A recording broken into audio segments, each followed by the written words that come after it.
ரசூலுல்லாஹி ஸல்லல்லாஹு அலைஹி வஸல்லம் அவர்கள் சொல்கிறார்கள் பாருங்கள், சூரத்து தௌபா 9வது அத்தியாயத்தின் 35வது வசனம். இந்த வசனம் மறுமையில் மனிதன் அப்படியே எழுந்து நிற்கும் பொழுது ஒரு செல்வந்தனை குறித்து சொல்லப்படுகிற வசனம். அவனுடைய செல்வங்களை எல்லாம் எடுத்து வாருங்கள் என்பான் அல்லாஹ்.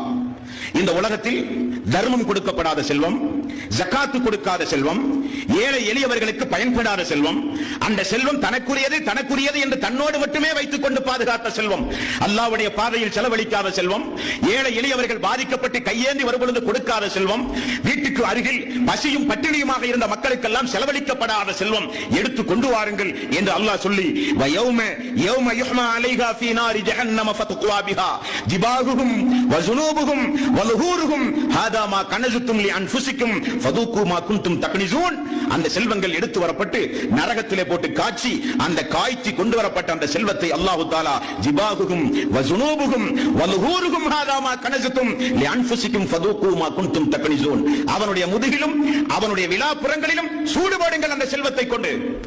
என்னுடைய அடியார்களுக்கு பயன்படாத செல்வம், ஜகாத்து கொடுக்கப்படாத செல்வம், அதற்காக வேண்டி ஓடி ஓடி உழைத்து இபாதத்துகளை பாராட்டிய செல்வம். யா அய்யுஹல்லதீன ஆமனூ லா துல்ஹிக்கும் அம்வாலுக்கும் வலா அவுலாதுக்கும் அன் ذிக்ரில்லாஹ். பிள்ளைகளோ பொருளாதாரமோ என்னை நினைப்பதை விட்டு உங்களை தடுக்க வேண்டாம் என்று சொன்னானே.